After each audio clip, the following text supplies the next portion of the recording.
In a luxurious mansion, a 6-year-old boy with Down syndrome lived under the care of his millionaire father's new girlfriend. To the outside world, she appeared to be the perfect partner, patient, loving, and devoted. But behind closed doors, when she thought she was alone with the child, a cruel and despicable side emerged from the shadows. The maid's daughter, a brave 7-year-old girl, secretly witnessed the daily psychological mistreatment her new special friend endured in silence.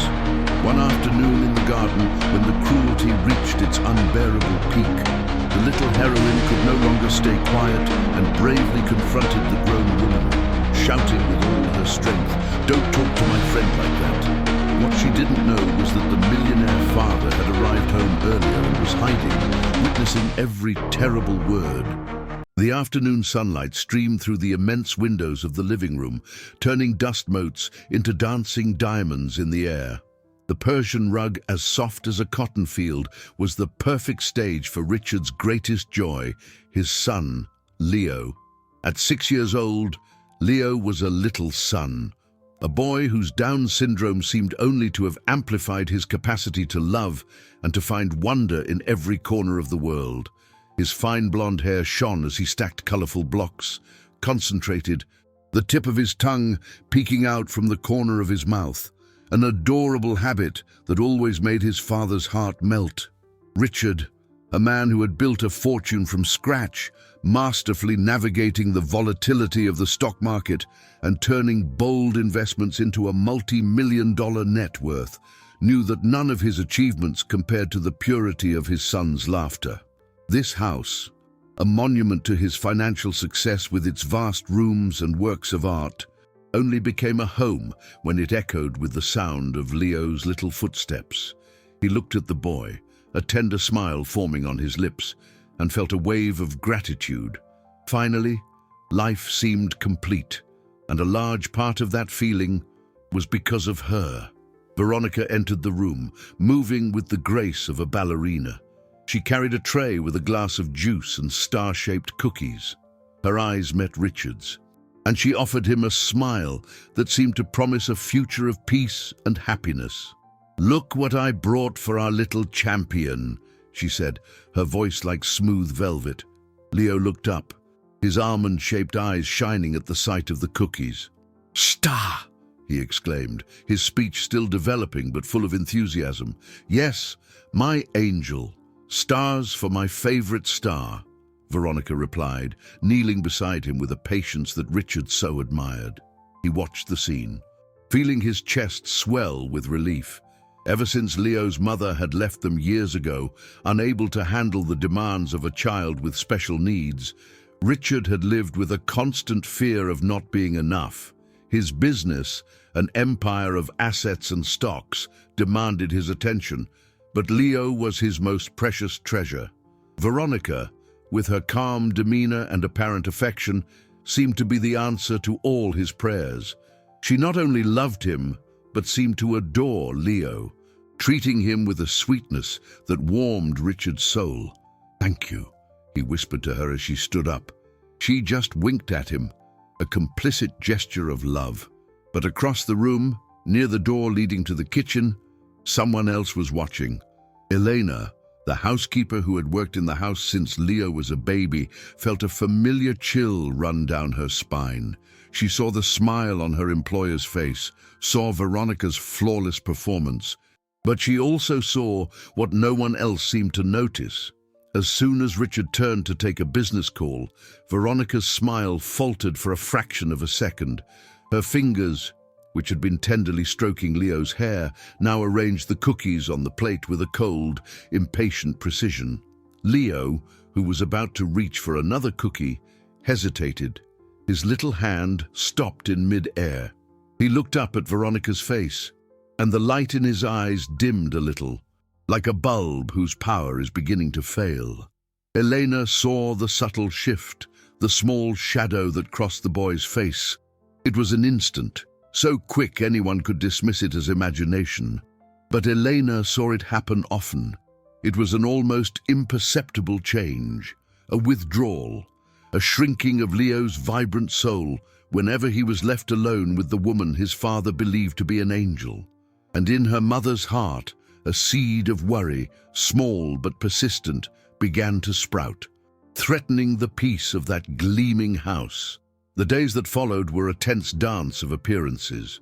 Elena cleaned the vast rooms of the mansion with renewed attention, but her eyes rarely focused on the dust or the shine of the marble.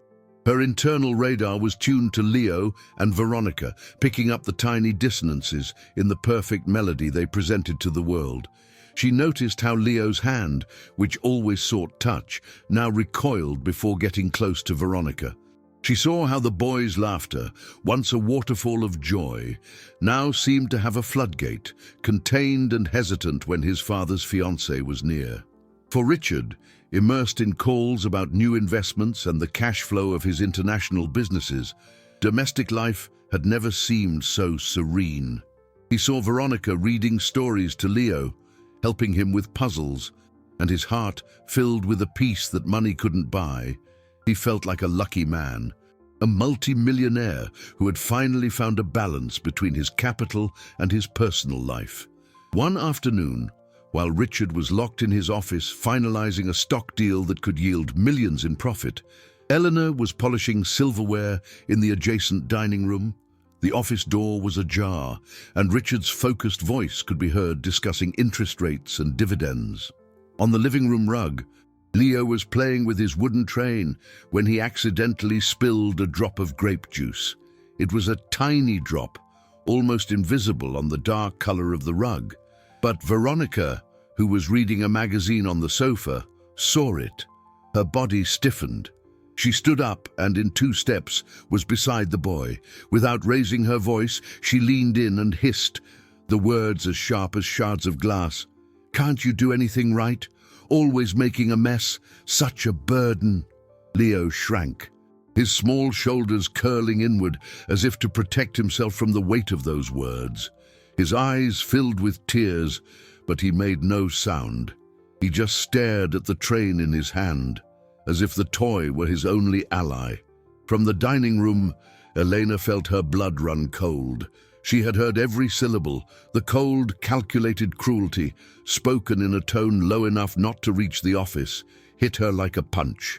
In that instant, the fear of losing her job, the worry about rent and her own daughter Anna's future evaporated, replaced by a protective fury. She had to speak up.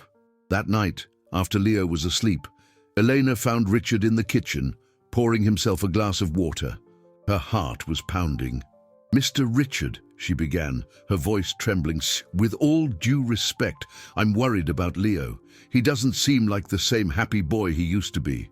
Richard turned, a crease of fatigue on his forehead. "And what do you mean, Elena? He seems fine to me. It's just, I've noticed he gets very quiet, almost scared, when Miss Veronica is around and you're not," she said, the words tumbling out in a rush. Richard sighed, a sound of exhaustion. He glanced through the doorway and saw Veronica's silhouette in the living room, tidying Leo's toys. "Elena, I understand your dedication to Leo, and I'm grateful for it. But Veronica is the best thing that's happened to us. She has the patience of a saint. Leo is a sensitive child. Maybe he's just adjusting. Let's not create problems where there aren't any." The dismissal was gentle but final. Eleanor felt as if she had walked into a glass wall. He didn't want to see. Defeated, she turned to leave, but as she passed the hallway, her eyes met Veronica's. The woman was standing there, watching her from the dimness of the living room, and on her face, for a brief moment, was a smile. It wasn't a smile of joy, but of cold, calculated triumph. And in that moment, Elena knew she had not only failed to warn Richard, but had just declared herself the enemy of a woman who would not hesitate to destroy her, to protect her secret. Veronica's triumphant smile haunted Elena for days. The mansion, once a place of dignified work, became a silent battlefield. Every gesture Veronica made in Richard's presence was a masterpiece of affection. Every glance she threw at Elena when he wasn't looking was a frigid warning. The war was subtle, fought in the unseen spaces, in the unspoken words. Elena felt trapped, her worry for Leo growing like a weed in her chest. She tried to create small havens of normalcy for the boy, a knowing wink as she dusted the furniture, an extra piece of chocolate cake left discreetly on the kitchen counter, a whispered, "You're my champion," as she passed him in the hall. Leo responded to these small acts of kindness with a fleeting spark in his eyes, a glimpse of the radiant boy he used to be. But Veronica's shadow was ever present, and the spark would quickly die out like a candle in a draught. The tension peaked on a Wednesday morning. Richard came down for breakfast with an electric energy, the kind of excitement he only showed when a big deal was about to close. "Good morning, my family," he announced, kissing the top of Leo's head and giving Veronica a peck on the lips. "I have fantastic news. That merger in Zurich, the one I've been working on for months, it's been approved. I have to fly out tomorrow. It'll only be 3 days, but this will solidify our wealth for generations to come." Elena's heart stopped for an instant and then began to pound against her ribs. 3 days, 72 hours. Leo, alone, under the exclusive care of that woman. Panic rose in her throat, cold and bitter. She glanced at the boy, who seemed not to understand the news, focused on drowning his cereal in milk. "Oh, darling, that's wonderful," Veronica said, her face lit with convincing pride. "Don't you worry about a thing here. Leo and I are going to have so much fun, aren't we, sweetie?" She stroked Leo's cheek, but her eyes, over the top of his head, met Eleanor's. There was a challenge in them, a clear message that with Richard gone, there would be no more need for disguises. It was in that moment that a desperate but clear idea formed in Elena's mind. She needed eyes and ears inside the house, an ally Veronica couldn't intimidate so easily. "Mr. Richard," she interjected, forcing her voice to sound calm and professional. "That's wonderful news about your business.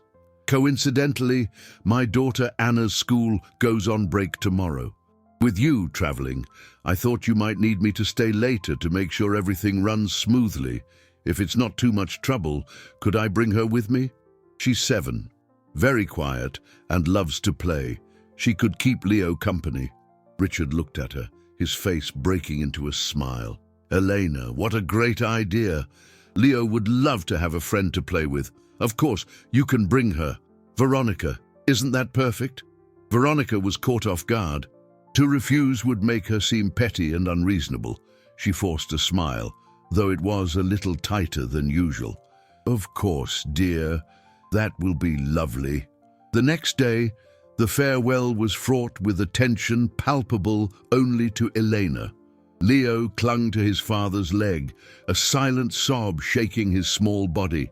Richard hugged him tight, promising to bring back the best Swiss chocolate in the world.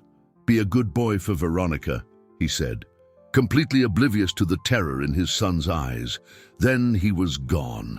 The sound of the luxury car's engine fading down the street was followed by the heavy click of the front door closing. The silence that fell was deep, oppressive. Veronica stood with her back to them for a long moment. When she finally turned, the loving smile was completely gone, replaced by a mask of cold indifference. Her gaze swept past Leo, who was still trembling, and landed on Elena. It was a look that said, without words, that the game had changed. The house was now her kingdom. Anna was a small whirlwind of curiosity and contained energy. At 7, she possessed a keen perception, inherited from her mother, and a sense of justice as clear and direct as a sunbeam. When she arrived at the mansion, hand in hand with Eleanor, her big, dark eyes took in everything: the soaring ceilings, the crystal chandelier that looked like a frozen waterfall, the floor so shiny it reflected her own astonished face. But it wasn't the signs of great wealth that impressed her most, but the silent boy watching her from behind the sofa. Leo peeked out, half hidden, his body tense. Anna, sensing his shyness, didn't approach. Instead, she sat on the floor and took her most prized possession from her backpack, a small stuffed fox with one button eye missing. She began talking to the toy in a low voice, creating an imaginary adventure about an enchanted forest. Slowly, Leo's curiosity won out over his fear. He came out from his hiding place and sat at a safe distance, listening intently. Anna looked up and smiled. "Wanna play?" she asked simply. Leo nodded, an almost imperceptible movement. That was the beginning of a friendship that bloomed instantly, as pure and uncomplicated as only children can be. They didn't need many words. They played with blocks, built a fort with cushions, and Leo's laughter, which Elena hadn't heard in weeks, once again echoed through the living room, free and genuine. Veronica watched them from a distance, an unreadable expression on her face. She kept away, busy with her phone, online shopping and planning what she would do with the generous budget Richard had left. To her, Anna's presence was a minor irritation, a small hiccup in her days of freedom. As long as the children didn't bother her, she was content to ignore them. On the second day of Richard's trip, while Elena was cleaning upstairs, Anna and Leo were playing in the boys' room.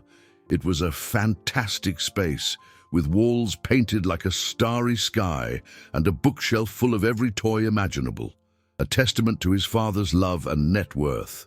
Leo showed Anna his favorite toy, an astronaut figure that lit up and made sounds. Suddenly, the door swung open and Veronica entered. "What is all this racket?" she said, her voice sharp. "I'm trying to deal with a problem with my investment portfolio, and I can't concentrate."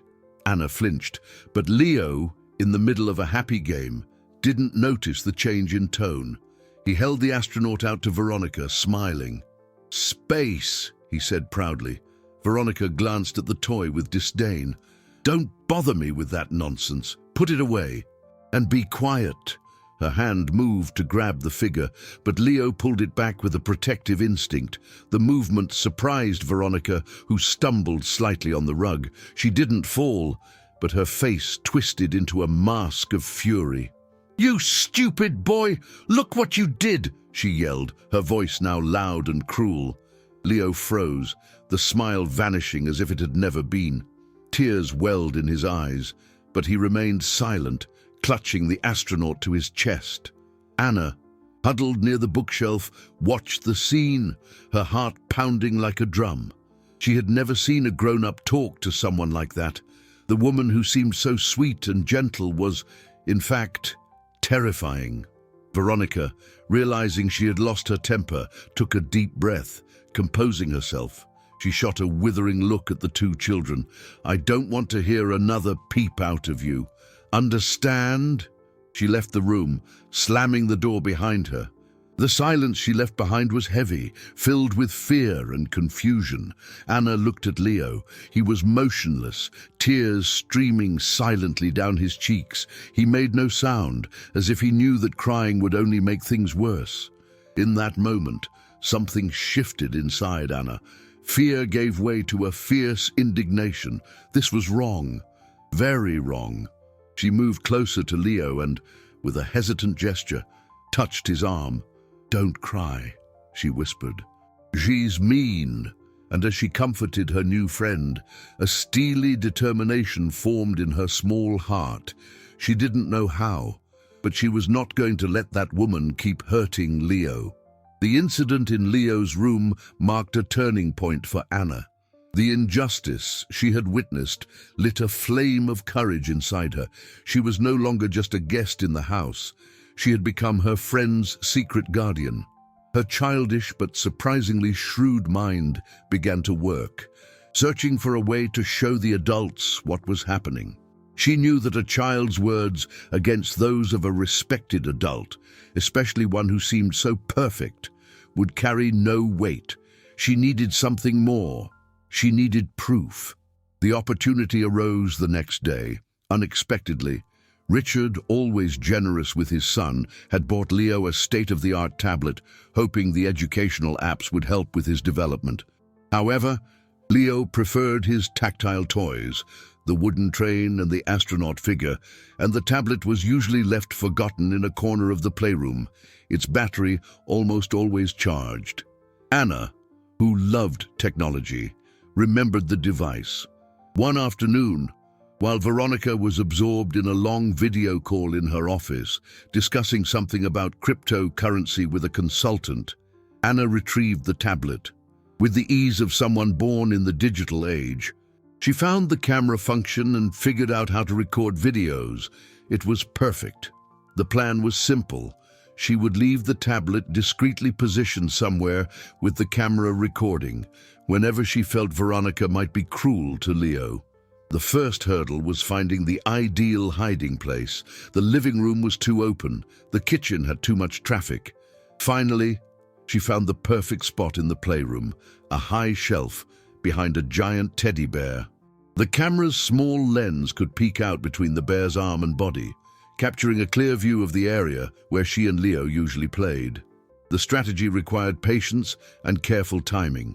On the first day, she didn't manage to record anything incriminating.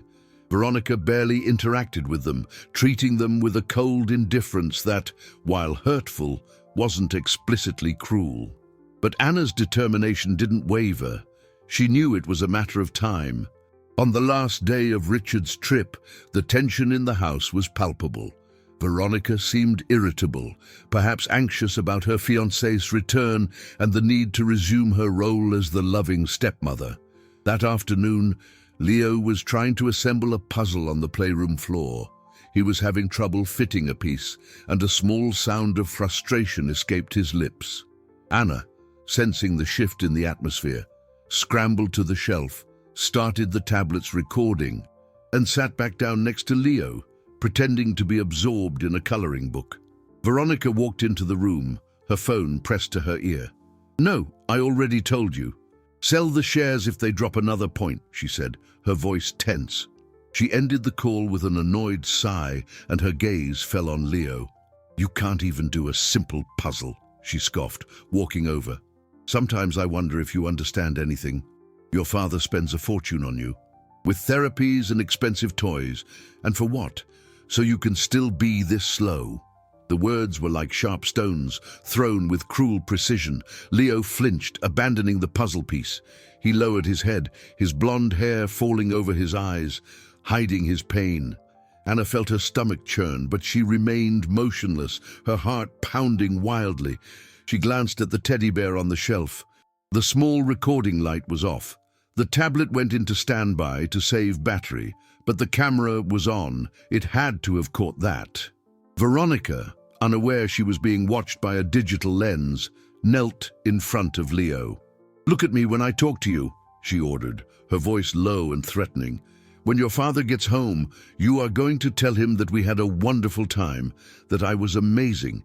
If you say anything else, if you try to tell any of your little secrets, I will make sure all of your toys disappear. Forever. Do you understand?" Leo nodded, a single tear rolling down his face and landing on the puzzle piece. He understood the threat, not the exact words, but the tone, the coldness, the danger. And Anna, from her silent observation post, understood too. She now had the weapon she needed, hidden behind the glass eyes of a teddy bear. Richard's return was like the sun arriving after a storm. As soon as he walked through the door, the gloomy atmosphere of the house dissipated, replaced by a warm, vibrant energy. He brought with him the smell of the outside world, of airports and fresh air, and a smile that promised safety. Leo ran into his arms, clinging to him with a desperate strength that Richard interpreted as longing. "Hey, champ, did you miss me?" He laughed, lifting his son into the air. "Daddy missed you so much." Elena and Anna watched from the kitchen doorway. Anna held her mother's hand tightly, the secret of the recorded video weighing on her small chest. Veronica, meanwhile, transformed instantly. The cold, impatient woman vanished, giving way to the loving, radiant fiancé. She hugged Richard, kissed Leo, and began to recount with enthusiasm the wonderful days they had spent together. "They got along so well," she said, looking at Anna with a smile that didn't reach her eyes. Your daughter is a lovely girl, Elena. She was wonderful company for Leo. Elena just nodded, the compliment sounding false and hollow. She knew it was part of a carefully rehearsed performance. In the days that followed, life in the mansion returned to its superficial normalcy. Richard, pleased with his business success and believing in the harmony of his home, dove back into work. He spent hours in his office, analyzing the gold market and planning new investments to further increase his vast net worth. Anna's presence at the house became a regular thing, as Richard, seeing how fond Leo had become of her, insisted that Elena bring her whenever possible. For Anna, every day was a mission. She felt like a spy in enemy territory. The tablet, with its precious proof, was safe in her backpack, waiting for the right moment. But how could she deliver the proof? How could she make an adult believe her? The first obstacle came in a way Anna hadn't expected. Leo, traumatized by Veronica's threats, became even more withdrawn. One evening at dinner, Richard asked him about the trip. "So, son, did Veronica take good care of you? Did you guys have fun?" Leo looked at his plate, then at Veronica, who shot him a quick, sharp glare, and finally at his father. He opened his mouth to speak, but the words wouldn't come out. Instead, he began to shake his head back and forth, a distressed sound coming from deep in his throat. Veronica intervened quickly, the concern in her voice a work of art. "Oh, honey, I think he's tired. It was an eventful few days, and you know how he gets when his routine changes." Richard accepted the explanation, but a small seed of doubt was planted. He noticed the fear in his son's eyes, even if he didn't understand its source. The second obstacle was more direct. Veronica, sensing the silent complicity between Anna and Leo, began to see the girl not as mere company, but as a threat. She started to intensify her surveillance. If the two children whispered in a corner, she would suddenly appear. If Anna looked at her for too long, she would confront her with a, "What is it? Did you lose something?"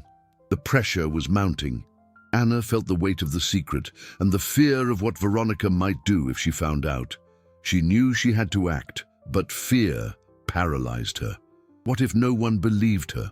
What if, by trying to help Leo, she ended up getting her mother fired, the only source of income they had? The mansion, with all its wealth and beauty, had become a gilded cage. Eleanor, Anna, and Leo were trapped in a web of lies woven by Veronica, and Richard, the master of it all, was the blindest of them all. Time was running out. Anna could feel it. Veronica was becoming bolder, her snide remarks to Leo more frequent, even with Anna's subtle presence. It was as if she were testing the limits, confident in her ability to manipulate everyone. Anna looked at her friend's sad face and knew she couldn't wait any longer. She had to find a way to show Richard the truth, before Leo's spirit was broken for good.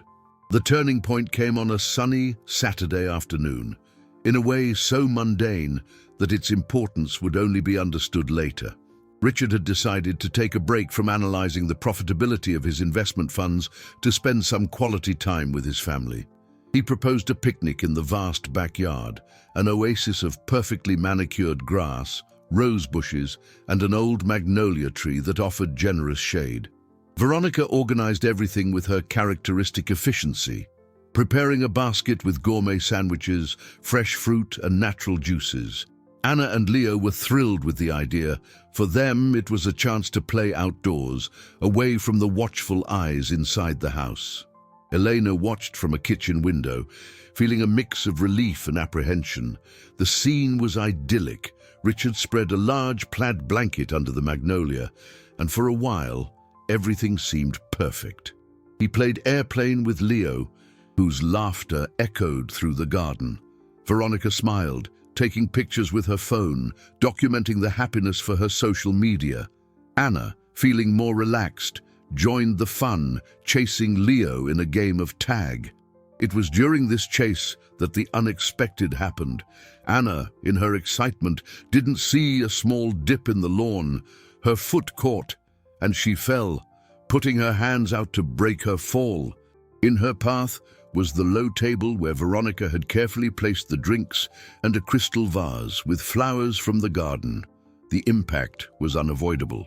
The table tipped, and the vase, an expensive piece of Italian design that Richard had given Veronica, shattered on the stone patio. The sound of the breaking crystal was sharp and shocking, silencing the laughter. For an instant, everyone froze. Anna, with a scraped knee and wide, terrified eyes, looked at the glittering shards. "I'm sorry," she whispered, her voice choked with threatening tears. Richard rushed to her, concern etched on his face. "Are you hurt, sweetie? Don't worry about the vase. It was an accident." But Veronica didn't move. She stood, staring at the wreckage of her gift. Her face, once a portrait of serenity, was now as hard as marble. The mask had slipped. The fury in her eyes was so intense it seemed to burn. She turned to Anna, and the words that came out of her mouth were not addressed to a 7-year-old who had made a mistake, but to an enemy. "You clumsy, useless girl!" she hissed, her voice low but vibrating with rage. "Look what you did! Do you have any idea how much that cost? But what can you expect from a housekeeper's daughter?" The venom in those words hung in the air, heavy and toxic. Richard, who was helping Anna up, stopped, stunned. He looked from Veronica to Eleanor, who had come out of the kitchen at the sound of the crash and was now frozen in the doorway, her face pale.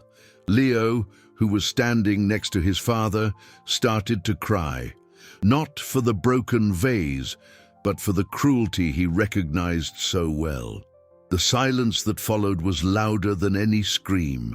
Richard looked at the woman he loved, the woman he trusted with his son's well-being, and for the first time he saw a glimpse of the person hiding beneath the charming facade. The ugliness of that moment was undeniable. Veronica, realizing what she had done, tried to backtrack. "Richard, honey, I didn't mean..." It was the shock, the sentimental value of the vase, she began, her voice suddenly soft and pleading. But it was too late. The crack in the perfect image had appeared, and through that crack, Richard began to see the other little things he had ignored. The fear in Leo's eyes, the worry on Elena's face, the tense silence that sometimes hung over the house. The picnic was over, the perfect afternoon was in ruins, and in that garden, under the shade of the old magnolia, the seed of doubt that Eleanor had planted weeks before finally began to sprout in Richard's mind, strong and impossible to ignore. He looked at his fiancée and, for the first time, wondered who she really was. The incident with the broken vase wasn't the end, but the beginning of a slow, painful disintegration of Richard's trust. In the days that followed, the house seemed shrouded in a fog of tension. Veronica tried her best to repair the damage, redoubling her displays of affection for Leo and treating Anna with an artificial sweetness that was almost more disturbing than her anger. She apologized to Richard repeatedly, attributing her outburst to stress and her sentimental attachment to the gift. "I love your son more than anything. You know that?" she would say, her eyes filled with rehearsed tears. "That girl, she just got on my nerves for a moment. That's all." Richard wanted to believe her. The idea that he had been deceived, that he had put his son in a vulnerable situation, was so devastating that his mind resisted it. It was easier to accept the excuse of a moment of weakness than to confront the possibility of calculated cruelty. However, he could no longer ignore the signs. He began to watch, no longer the passive observer who only saw what was presented to him, but an alert father searching for clues. He noticed how Leo flinched subtly when Veronica approached from behind. He saw his son's hesitation in accepting a caress from her, an almost imperceptible movement of recoil before forcing himself to accept the hug. They were minuscule details, but now, with his eyes open, they screamed at him. The relationship between Anna and Leo also deepened. The incident in the garden solidified their bond. Anna, who had been the target of Veronica's fury, now understood on a much deeper level what her friend had been suffering. She became his protective shadow. When she sensed Veronica was about to say something harsh to Leo, she would create a distraction, pulling him into a game or asking a loud, innocent question. Leo, in turn, found a safe harbor in Anna. Her presence was a silent promise that he was not alone. Their friendship was a balm for the invisible wounds Veronica inflicted. They developed their own language, a mix of simple words, gestures and glances that only they understood. For them, the vast mansion, with its assets and possessions, was just the backdrop for their alliance, a world apart where they could simply be children. Eleanor watched this friendship blossom with a mixture of pride and pain. She felt immensely proud of her daughter's courage and empathy, but her heart broke at the necessity of that protection. She felt powerless, a spectator in a drama she couldn't stop. The conversation she'd had with Richard weighed on her mind. He had dismissed her, and now she feared that any new attempt would be seen as revenge for Veronica's insult to Anna. Her dilemma was torturous: protect her job and her daughter's future, or risk everything for the safety of a boy she loved like a son. Meanwhile, Veronica felt the ground beneath her feet begin to give way. She noticed the change in Richard, the questioning looks, the subtle distance. Panic began to set in. She had worked hard to build this life, to insert herself into this world of wealth and power. The thought of losing it all because of two insignificant children was intolerable. Her strategy shifted. She could no longer rely on her charm alone. She needed to isolate her adversaries. She began planting little seeds of doubt about Anna in Richard's mind. "Honey, I don't want to be a nag, but Anna seems a bit wild, don't you think? She broke the vase, and today I saw her trying to climb the library bookshelf. I'm afraid she'll hurt herself or break something else." They were subtle lies, half-truths designed to paint Anna as a problem child, a negative influence. She was building a narrative where any accusation from Anna would be seen as the invention of a jealous and disobedient girl. The Cold War in the mansion intensified, and Leo and Anna were right in the center of it. Two small, brave souls caught in a very dangerous adult game. Veronica's tactic of undermining Anna's credibility began to have a subtle but corrosive effect. Richard, already confused and desperately wanting to restore peace in his home, became susceptible to the manipulation. He loved Anna's presence and saw the joy she brought Leo, but Veronica's constant insinuations began to shape his perception. One day, a small scratch appeared on the lacquered door of an antique cabinet. Veronica immediately showed it to Richard. "I don't want to accuse anyone, darling," she said, her voice full of false reluctance, "but the children were playing with toy cars in that area earlier." Richard sighed, the frustration evident on his face. He didn't scold Anna directly, but his tone with her became more cautious, his interactions tinged with a mistrust that the girl felt deeply. Anna found herself in an impossible position. She was being painted as the villain, the problem child, while the true source of malice in the house continued to wear her mask of perfection. The injustice was suffocating. She looked at the tablet hidden in her backpack every night, the video evidence burning like a hot coal. But how could she use it now? If she showed the video, Veronica would easily accuse her of manipulation, of being a vengeful girl for being disciplined. The wall Veronica had built was almost insurmountable. The situation reached a critical point on a rainy afternoon. The children were confined indoors, and the pent-up energy made the air heavy. Veronica, irritated by the bad weather and the constant presence of the children, was particularly hostile.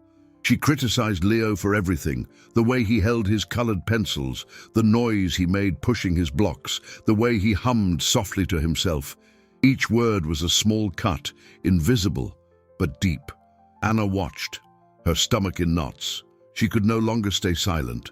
Gathering all the courage she possessed, she decided it was time to act, even if it meant facing the storm. She waited for an opportunity.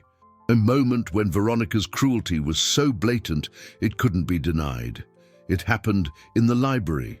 Leo was sitting on the floor, looking at a large picture book of animals. He turned the pages carefully, fascinated by the colorful images of giraffes and elephants. Veronica walked in, speaking on her phone. "Yes, treasury bonds are safe, but the yield is low. We need to think about something with higher growth potential," she was saying. She ended the call and her gaze fell on Leo. "What are you doing with that book?" she demanded, her voice harsh. "The pages are all wrinkled. You ruin everything you touch." She walked over and snatched the book from his hands with a sharp tug. Leo let out a small whimper of surprise and sadness, his eyes fixed on the book he loved so much, now in her hands. That was the moment. Anna, who was in a corner of the room, felt a wave of righteous fury surge through her. The fear dissolved, replaced by a fierce clarity.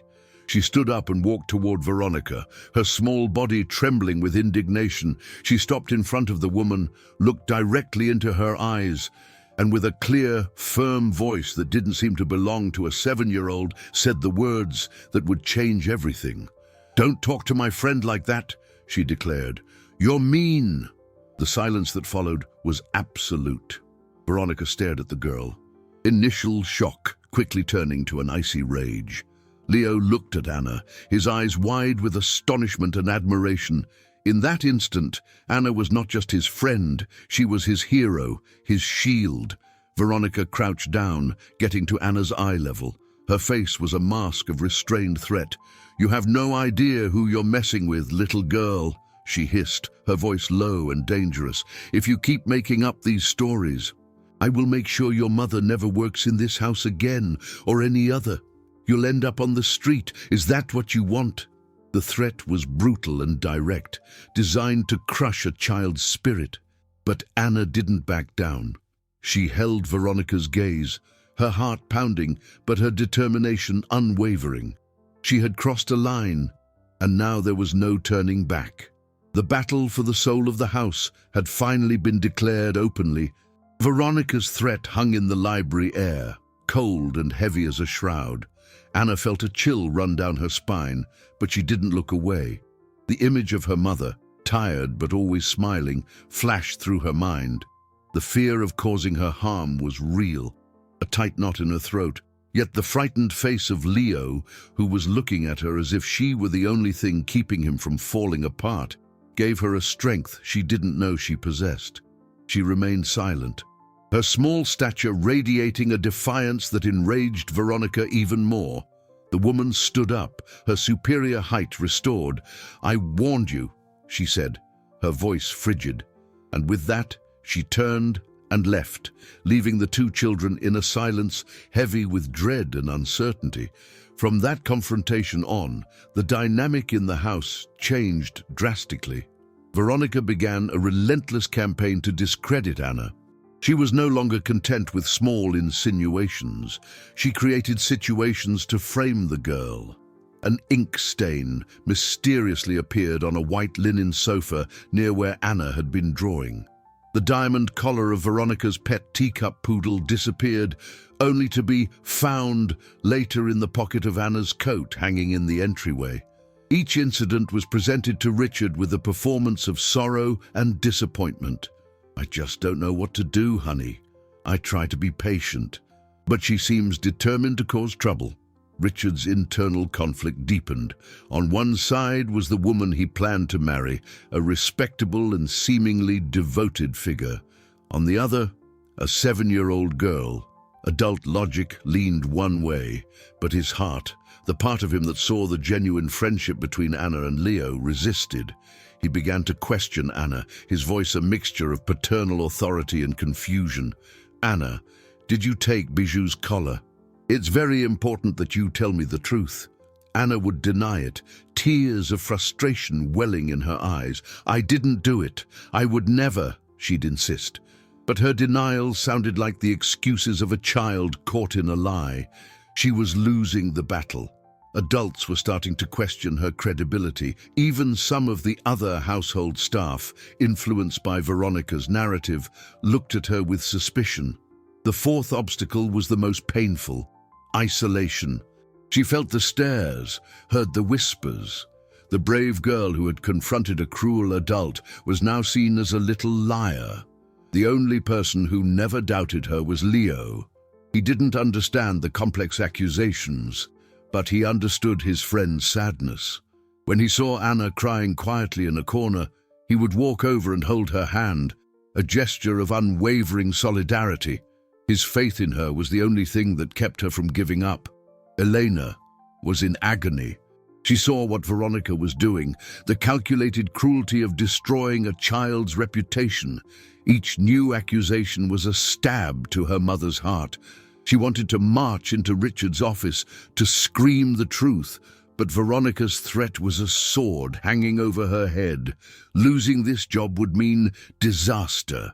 She felt like a coward, trapped between maternal love and the need for survival. The tension in the house became unbearable. Anna felt increasingly cornered, and Leo, sensing his friend's distress, became even more anxious and withdrawn. The joy their friendship had brought to the mansion was being systematically crushed. One night, Anna couldn't sleep. She sat at the window of her small bedroom, looking at the illuminated mansion across the street. It looked like a fairy tale castle, but she knew there was a dragon inside its walls.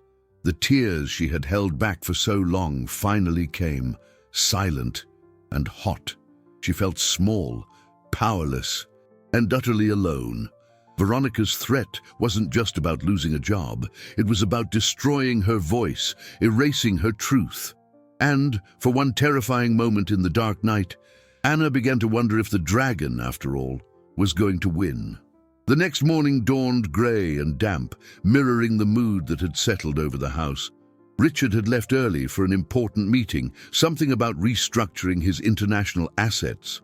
Veronica, feeling victorious and in control, seemed more relaxed than she had been in days. She hummed as she made her coffee, treating Elena with a condescending politeness that was almost more insulting than her open hostility. To Anna, the house felt like a trap about to spring shut. The weight of the injustice was so physical she could barely swallow her breakfast. She looked at Leo, who ate his cereal in silence, his head bowed. The light in his eyes seemed to have dimmed even further, and Anna felt a wave of desperation. She couldn't give up, not for him. That day, a small team of landscapers was working in the backyard, pruning the rose bushes and trimming the hedges. The noise of shears and leaf blowers created a sound barrier, isolating the garden from the rest of the world. Veronica, wanting the children out of her way, suggested they go play outside. "The fresh air will do you good," she said, her tone falsely maternal. Anna felt a shiver of foreboding, but she had no choice but to obey. The garden, usually a place of joy, felt strangely threatening. The landscapers were focused on their work at one end, leaving Anna and Leo alone near the stone patio under the magnolia. Veronica watched them from the living room window, phone in hand. The situation reached its breaking point suddenly and brutally. Leo was trying to stack some smooth stones he found near a flower bed. His less nimble hands knocked the little tower over several times. A sound of frustration escaped him, a low grunt. It was the trigger Veronica seemed to have been waiting for. She strode out onto the patio, her face a mask of irritation. "Can't you even do that quietly?" she said, her voice sharp and filled with contempt. "It's amazing how annoying you can be without even trying. Sometimes I think you do it on purpose, just to drive me crazy. No one is ever going to want you around if you keep acting like a whiny, helpless baby." Every word was a blow. Leo flinched, dropping the stones. He wrapped his arms around his chest, a small, fragile barrier against the torrent of cruelty. His lips trembled, but he fought not to cry, remembering the threats that crying would only make things worse. It was more than Anna could bear. The promise she had made to herself, the protective love she felt for her friend, all of it exploded inside her into an incandescent courage. She forgot Veronica's threat, forgot the fear of her mother losing her job, forgot her own powerlessness, She saw only Leo's pain. She marched up to Veronica, planted her feet firmly on the grass, and, with her voice ringing with an authority that went far beyond her 7 years, yelled the words she had been holding back for so long. "Stop it! Leave him alone! You are the meanest person I have ever met!" At that exact moment, the sound of a car pulling into the driveway went unnoticed, muffled by the noise of the gardening equipment. Richard, having finished his meeting earlier than expected, had decided to come home for lunch with his son. He came in through the side door that opened onto the garden, wanting to surprise them. And that's how he saw it, not a scene filtered through excuses or manipulations, but the raw, shocking truth. He saw his fiancée, the woman he believed to be an angel of patience, standing over his son, her face twisted in an expression of contempt. He heard her cruel words echoing in the air, and then he saw the brave little daughter of his housekeeper, Anna, placing herself between the abuser and the victim, a small lioness defending her cub. Richard's world stopped. The noise of the leaf blowers, the birdsong, the very beat of his own heart, it all seemed to go silent. He stood in the shadow of the doorway, an unseen witness to the moment that would tear away the veil of lies and reveal the devastating truth he had refused to see. Time seemed to stretch and twist in that suspended moment in the garden. For Veronica, Anna's shout was the final affront. She spun toward the girl, her eyes blazing with rage. "You!" she spat, her control finally shattering. "I warned you. You and your mother will be out of here by tonight." For Anna, the world was reduced to Veronica's furious eyes and the sound of Leo's silent sobs behind her. She braced herself for what was next, her body tense but her resolve firm. And for Richard, standing in the doorway, the scene unfolded with horrifying, undeniable clarity. Every piece of the puzzle his mind had been struggling to assemble clicked into place with a painful thud. Leo's fear, Eleanor's worry, the accusations against Anna. It all made sense now. It was a tapestry of deceit, woven with cruel skill, and he had been blind to it all. He took a step out of the shadows. The sound of his shoe on the gravel was quiet, but in the tense silence, it boomed like thunder. Veronica turned, and the look on her face shifted from shock to denial and, finally, to panic. The mask of cruelty dissolved, revealing the frightened, calculating woman beneath. "Richard, honey, it's not what it looks like," she stammered, her voice suddenly weak. This girl, she was being insolent, and Leo, he was having a tantrum, but the lies died on her lips. Richard's face was a stone mask, his normally warm and kind eyes like chips of ice. He didn't look at her. His gaze was fixed on his son, who was now looking at him, the tears finally flowing freely, a mixture of relief and fear. Richard walked slowly across the patio, each step heavy with the weight of his failure. He knelt in front of Leo, completely ignoring Veronica's presence. He opened his arms, and Leo launched himself into them, sobbing convulsively, releasing weeks of pent-up pain and fear. "Daddy, Daddy," was all he could manage. Richard held him tight, his heart breaking into 1,000 pieces. He buried his face in his son's hair, inhaling his scent, and whispered, "I'm here, son. Daddy's here, and I am so, so sorry. I am so sorry." He stayed there, rocking his son, until the sobs began to subside. Then, and only then, did he look up. His eyes passed over Veronica, who seemed to have shrunk, and landed on Anna. The girl was standing there, fists still clenched, her face pale, but her eyes steady. He looked at this 7-year-old child who had shown more courage and perception than he, a powerful billionaire, ever had. In that moment, the magnitude of her bravery struck him. She had risked everything, her safety, her mother's livelihood, to protect his son.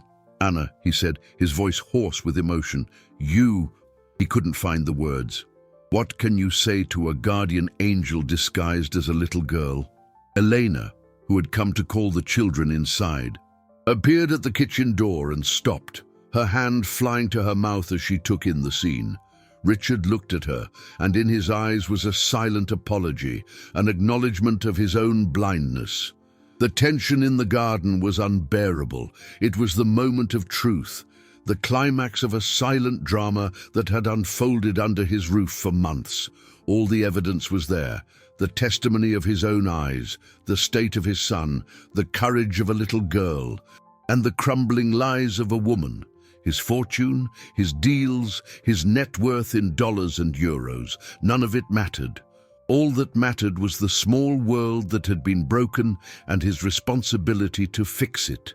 He stood up, still holding Leo's hand, and finally turned to face Veronica. The calm in his voice was more terrifying than any shout. "It's over, Veronica. Get your things. I want you out of my house within the hour." Richard's words fell on the garden with the finality of a sentence. Veronica tried to argue, her tears now genuine, born not of remorse, but of the desperation of watching her future of luxury and security crumble. "Richard, please, give me a chance to explain. It was a misunderstanding, a terrible moment," she pleaded. But Richard held up a hand, a gesture that silenced her instantly. "There is nothing to explain. I saw, and more importantly, I finally understand everything I refused to see before." He turned to Elena, who was still frozen in the doorway. "Elena, please help Anna and Leo inside. And then, if it's not too much to ask, please supervise Ms. Veronica's departure." The formality in his tone was the final blow. To Veronica, he was already a stranger. Veronica's removal from the house was swift and quiet. She walked upstairs, defeated, while Elena followed at a respectful but firm distance. 2 suitcases were packed. 20 minutes later, a cab was called. As Veronica came down, she avoided everyone's gaze. The glamorous, confident woman had vanished, leaving behind a diminished figure whose greed and cruelty had led to her own ruin. The front door closed behind her, and a deep, cleansing silence fell over the mansion. It was Richard's first victory, the immediate protection of his son. But it came with a bitter taste. As Leo sat beside him on the sofa, finally feeling safe enough to fall asleep, Richard was haunted by the recognition of his own negligence. His business success, the relentless pursuit of growing his capital, had distracted him from his most fundamental responsibility. He had trusted blindly, ignored the signs, and his son had paid the price. The guilt was a physical weight pressing on his chest. That night, after Leo was tucked into bed, Richard called Elena and Anna into his office. The room, normally a center of power and high-stakes deals, became a space for confession and gratitude. "Elena," he began, his voice thick with emotion, "I don't have the words to apologize. You tried to warn me, and I didn't listen. I failed my son, and I failed you." Eleanor, with her quiet dignity, just nodded. "You were in love, Mr. Richard. It's easy not to see what we don't want to find." Then he turned to Anna, who was sitting in a large leather chair, her feet barely touching the floor. He knelt in front of her, just as he had with Leo in the garden. "Anna, what you did today was the bravest thing I've ever seen. You defended your friend when no one else would. You were his guardian." Anna's eyes filled with tears, this time of relief. Richard continued, "I know about the vase, and the collar, and the other things, and I want you to show me that tablet you keep in your backpack." Anna's eyes widened in surprise. She ran to get her backpack and, with trembling hands, showed him the video. Richard watched the recording, the scene in the playroom, heard Veronica's cruel words, the veiled threat. The final evidence of months of psychological abuse was there, captured by the intelligence and bravery of a little girl. That video was the final catharsis. Richard's second victory began there, rebuilding his son's trust. In the following days, he cancelled all his meetings. He turned off his phone. His businesses, his fortune could wait. He devoted himself entirely to Leo. They built blanket forts, read every picture book in the library, had picnics in the garden, and, most importantly, they talked.